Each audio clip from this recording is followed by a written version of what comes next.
Welcome to the Tradies in Business podcast. Join your host, Nicole Cox, as she dives into the real stories, tips, secrets, and stuff-ups from guests both inside and outside the trade world. Nick is here to help you break free from the grind, reduce money stress, and build a trade business that truly works for you. So grab a brew, put your phone on silent, and get ready to be inspired.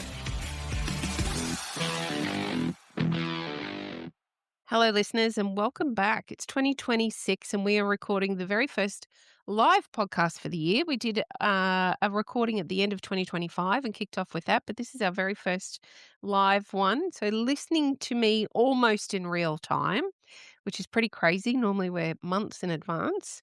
I have a special guest for you today.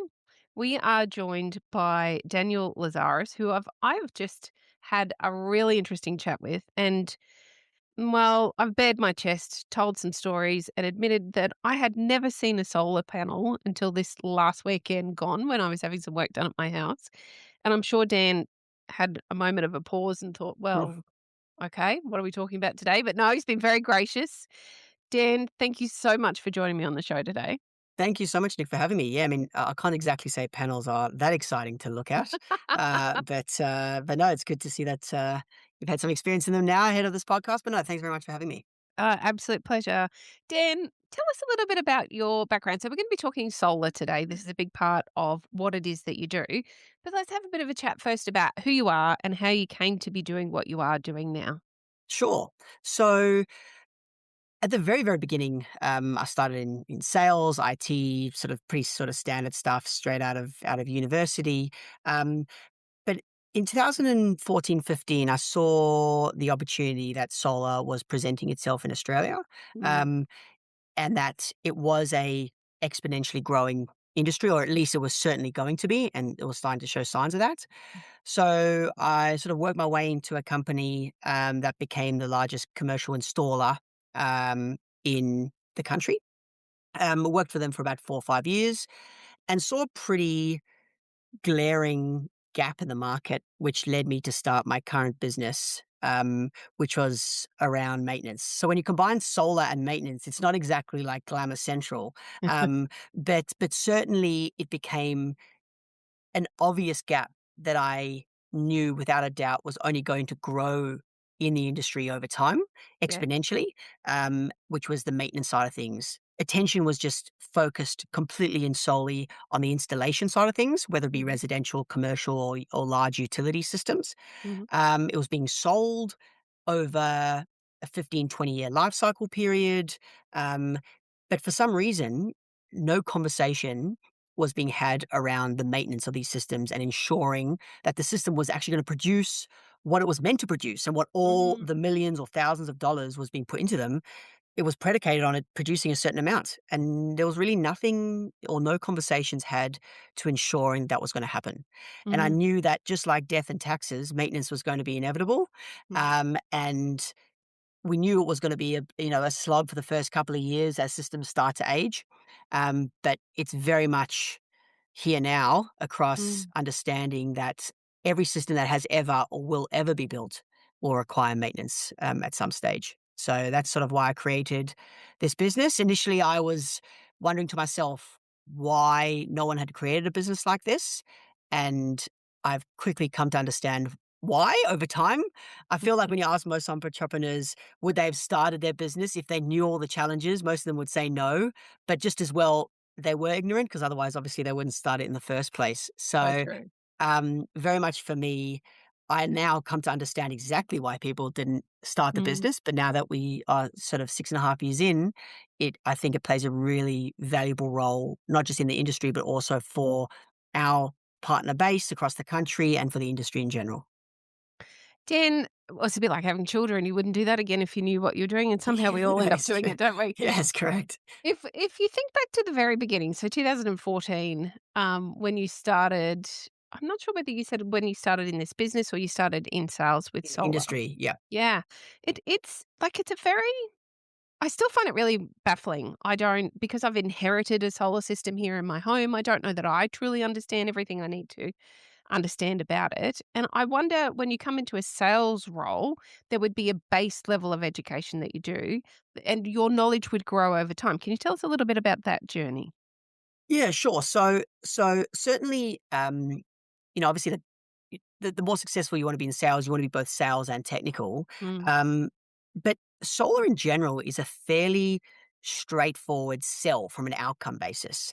Whether it be residential or business, people are largely doing it to save money or from the environmental impact that they want to do or are required to do from a mhm, reporting or governance perspective. Um, and that's generally the outcome that you want to achieve. And over the last 10 or so years, we call it the solar coaster because there's been a million different rebate schemes and the rebates being pulled and all sorts of different tariffs and paybacks, all sorts of stuff that impacts the financial viability of solar itself. mm, And that has really, uh, had a material impact on the growth of the industry. Certainly now, recently, you've got this massive home battery rebate scheme, which has just exploded the implementation and installation of residential batteries and even commercial as well. So that's really the crux of, the sales process and why people do that. However, this is when we talk about, well, why maintenance has been forgotten. It's related to that outcome mm, because as soon as you start to introduce cost or doubt to, the homeowner or the business owner, it starts to impact their confidence of the technology. It starts to impact the payback. And so, generally, whether it be sales staff or otherwise, you want to try and either sort of skirt past the issue mhm, or not talk about the issue, which will impact the sale of that product. mm, Especially solar is so competitive. Um, Often it's all about price, and so you've got a lot of these installers who are trying to do the right thing and talk about maintenance, mhm, and are often being outpriced or outshifted because you've got these other companies saying, "Oh, it doesn't need maintenance," or "The way that we've designed it, it doesn't need it," which is just simply not the case. But mm, it's difficult for people to introduce maintenance to their offering because it's really labor intensive and mhm, it requires an immense amount of time and focus on process to make sure that you can fulfill it profitably. mm, Construction overall values, even though maybe margin percentage is lower, the overall value of a construction is much larger, whether it be resi or business, than a solar maintenance call out. So there's room for error or there's room for loss of quality potentially. But for maintenance, you really, in order to scale, you really need to get your processes in order and mhm. enable your processes to scale, which is always going to be a challenge when you're dealing at the end of the day of people going to site and having to do it. So we Yeah. talked about before, AI and automation and machine learning, that's all great and absolutely can be implemented and we have done so. But there is a limit to how you do that if you want a quality outcome when it comes to services. In fact, they Mhm. say the last job that AI will take over is electricians or plumbers. Yeah. Totally. I would totally recommend my children to look towards the trades when it comes to that. It's a very safe industry from that point Totally. of view. Tech has changed a lot and it continues to evolve, Dan. And there's a lot of, I'm just thinking from a consumer's point of view, even with the battery rebate stuff at the moment, with all of my solar, I've thought, okay, maybe now is the time to get a battery. And then I've got some friends and family that are kind of in the business telling me, no, no, no, no, wait, tech isn't there yet. You want to wait for another couple of years till the tech catches up. That has to have an impact on maintenance schedules, how frequently things go wrong. What does that look like in terms of saleability of maintenance packages? So upfront, what we're often up against is, like I mentioned before, salespeople saying it doesn't need maintenance, and then you've Mm, got us coming in saying it does. And so, you know, as a default, the solar owner is always going to trust the installer more as the people who sold them that system. But as I said, eventually that will be obvious that that's certainly not the case. And we're actually finding that the strongest companies are the ones which are starting to focus on maintenance services. And I'm sure we'll get into our white label product in a second, but they're starting to focus on maintenance services.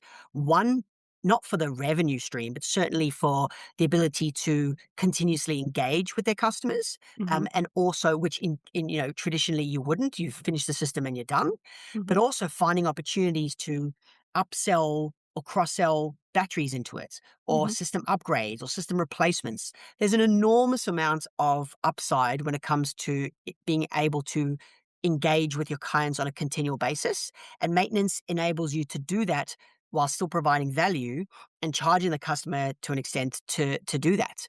Mhm. So that's certainly, obviously the overall pitch. But to your point, the best times to sell maintenance, unfortunately, right now, is when something goes wrong. Yeah. Like, unfortunately, that is the time, and it's really Mm. disappointing, obviously. But I guess you could have I mean, you could sort of have the same conversations around insurance or cars, but those industries are far more established. So Mhm. you've got far more prevalence with people proactively maintaining their cars every year, or renewing their insurance policies. This is the same concept. You're trying to Mhm. do something proactive to minimize downtime, or minimize a safety breach, or optimize performance. I have conversations with people around um, comparing solar maintenance with getting their cars inspected by a mechanic, or even the pink slip. I mean, yes, it's legislated, but it's to say, well, you don't ask someone who's getting their car inspected, how many more kilometers is this inspection going to enable your car to drive? Yeah. It's in the same way, you can't say, well, how much more kilowatt hours is the system going to produce if I maintain it? It's not, Mhm. that's sure, that is absolutely a byproduct, but it's around, how do you minimize issues? How do you minimize downtime? How do you optimize safety?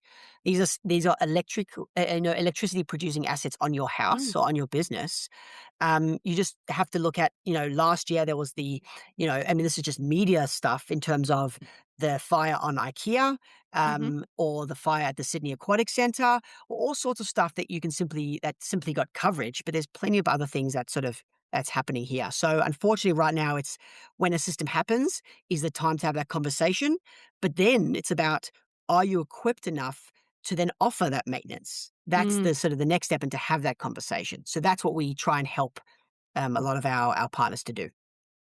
Do you think that there'll be a time when there will be some sort of legislation or some sort of ruling that comes in that the safety component of this is monitored on a annual biannual basis? So yes, eventually. Mm. Right now, they think they're able to do that through licensing requirements and standards, Mhm. which absolutely is great, and that needs to be done. But that absolutely does not eliminate workmanship issues, and it, of course, does not eliminate wear and tear. Like, Mhm. that is the key here. I say to people, it can be installed great. I mean, if something is installed terribly, that's not a good sign. But if something every system will go through wear and tear, regardless of how well it's installed. And so standards or licensing isn't going to protect that. And so if that means that you only start inspecting the system, I mean, we think you should start inspecting it from day one with compliance audits to make sure everything's compliant, and go from there. But if it means you start, inspecting your system after 2, 3 years, then that's better than nothing. But absolutely, um, it's something that needs to be done regardless of how rigorous the licensing or the standards are. Mhm. And I think it will eventually change, but it's very difficult to manage both an exploding industry and Mhm. also s- govern the standards around that, because you don't want to, everyone doesn't want to halt the growth of the industry by curtailing that through maintenance requirements. And whilst I don't want to do that too, absolutely, in my opinion, measures need to be put in place, or at least offerings need to be put in place to people to try and support that growth as much as possible. Sounds like a great business opportunity. It is. It is a great business opportunity. Mm. We could talk through some of the stuff that we do to try and address the maintenance requirements and how to try and grow.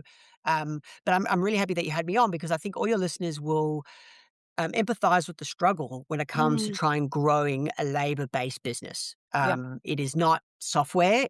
People aren't downloading an app and getting their systems maintained. Maybe an element of it, but certainly not the majority of it. Mm. And I'm really keen to discuss with you, yeah, like how we've managed to address it. We Mhm. certainly haven't solved it, and I don't think we ever will completely. But it's certainly keen to give a bit of a sense as to how we've managed to try and scale as best as we can and deliver consistency of quality of outcome. Okay, well, let's talk about what it is that you do and what the benefits are, I suppose, to solar installers that are, potentially listening to this and thinking, okay, maintenance isn't something that I've thought about before. let's discuss how you make that an easier business model than it would be if they were doing it solo.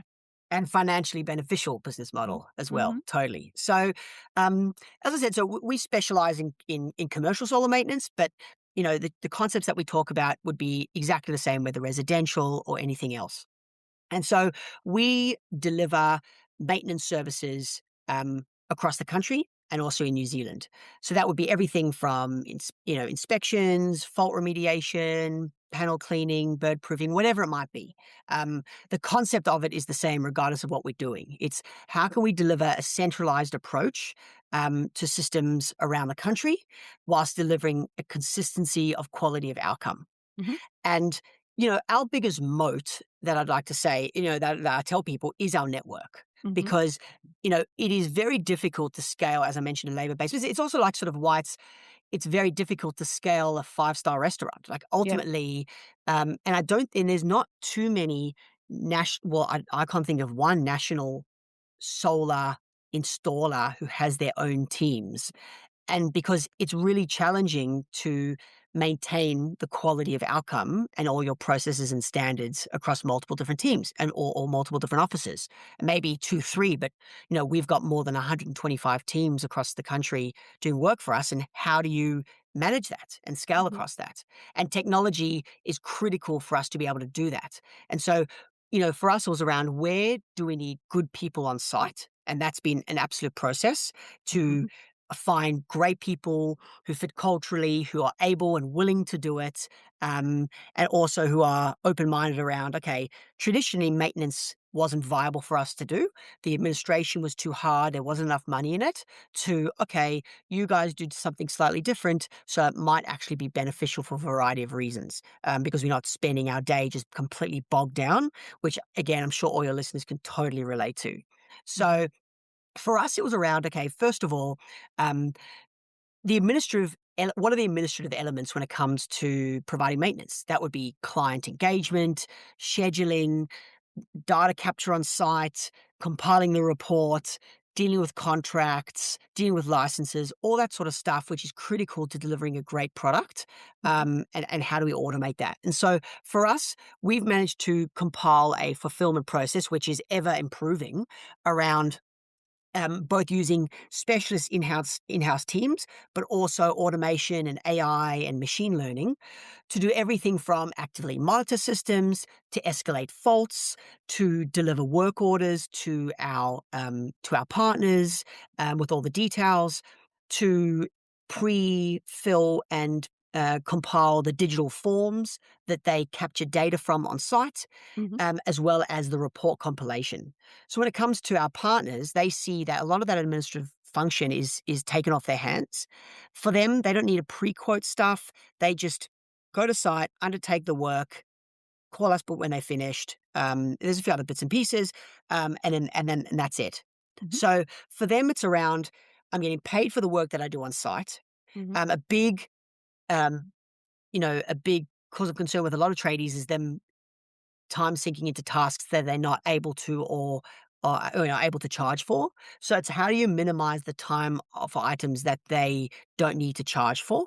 Yep. So managing that for them, but then also the benefits that it comes from maintenance themselves. And this is, by the way, one half. So the one half is having them do work for us, and the other half is providing our fulfillment process to them so that they can deliver maintenance services. So just on that first stream, so um, it allows them to have variety in their work rather than installing panels every day.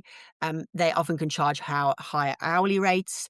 They can often work gets delayed, so they can often fill gaps with maintenance work. They can often do internal maintenance works on days that it rains, and especially also for guys that have been in the industry for decades, they're over carrying panels on roofs. They are really stimulated by going to site and doing different things, different days, working out how to resolve certain things, inspecting, specific types of systems, or it might be a great opportunity to train younger guys who are coming up in the industry. So for all those reasons, we find that once partners start to work with us, they really start to get,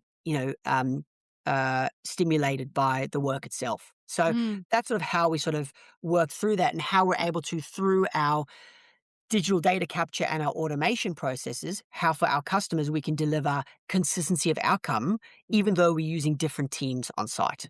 Mm. Tell us about managing the teams. That's not easy. And then finding the right people to be working as partners with you, Dan. That sounds really challenging.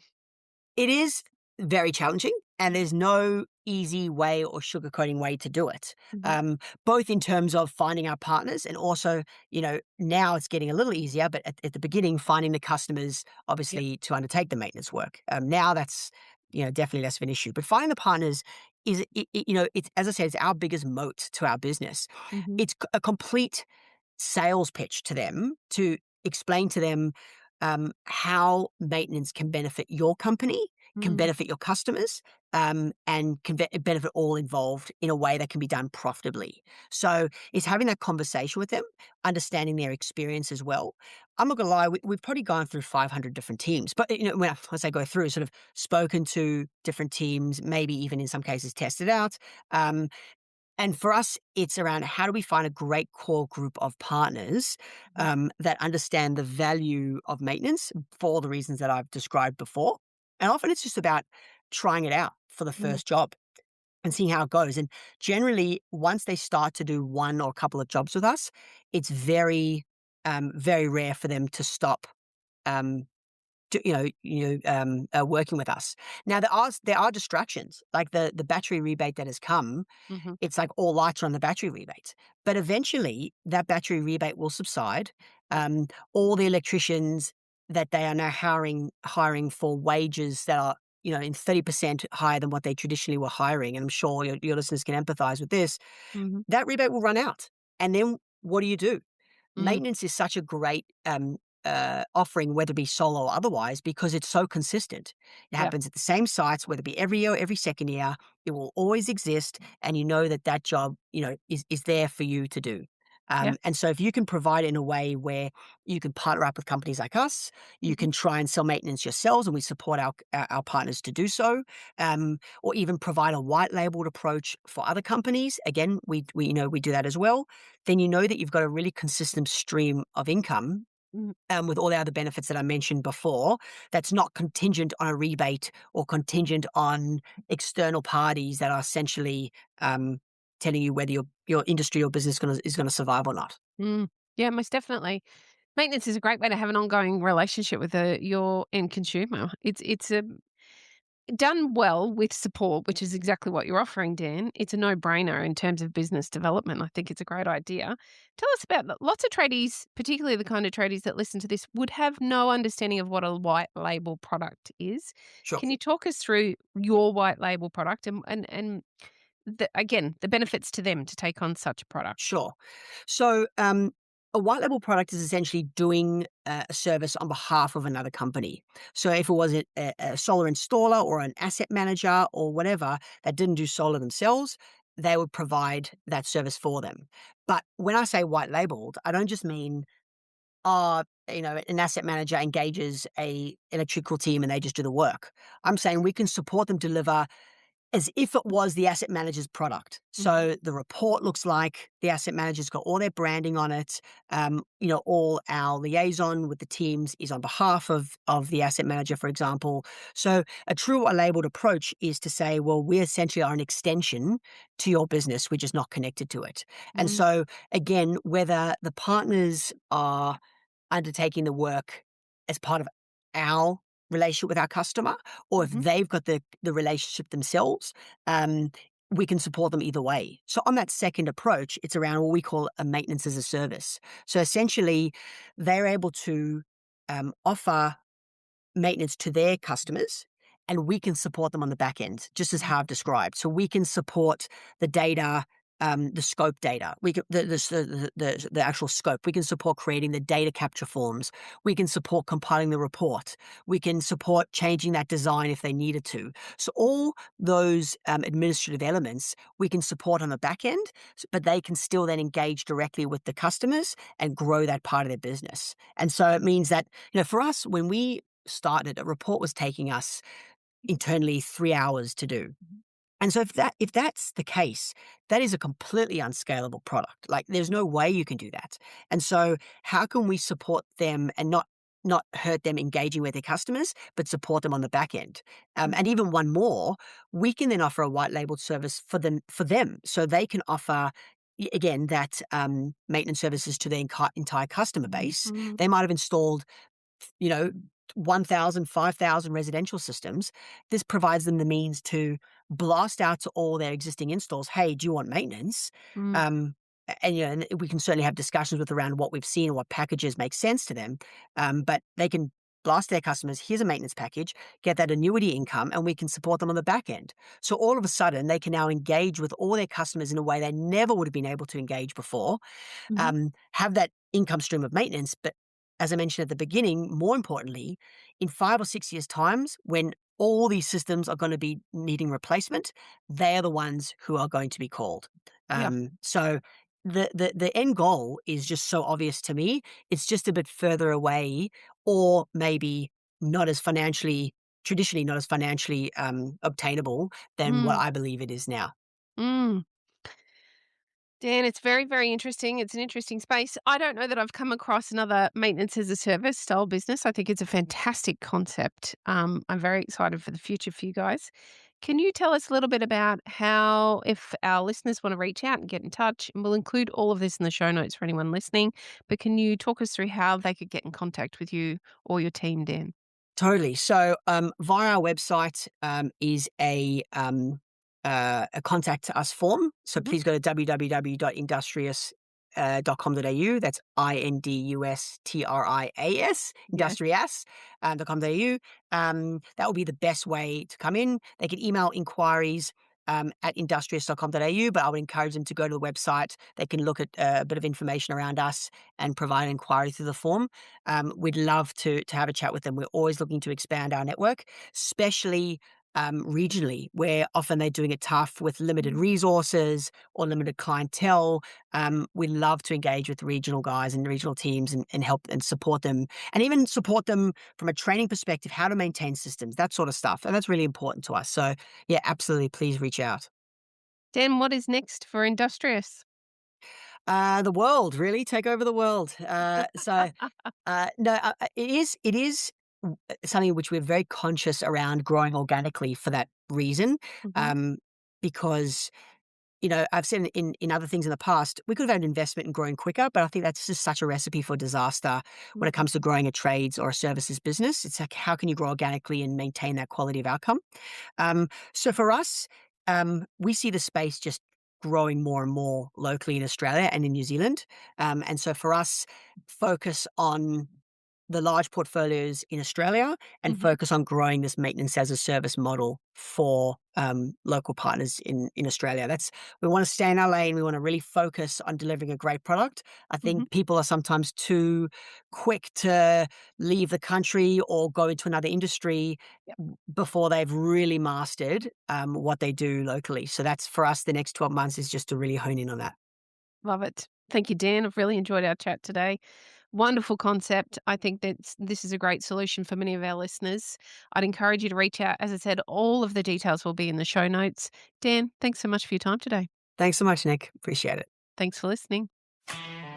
You've been listening to Tradies in Business podcast with Nicole Cox. Find out more about today's guest, tools for your trade business, and other cool stuff at tradiesinbusiness.com.au.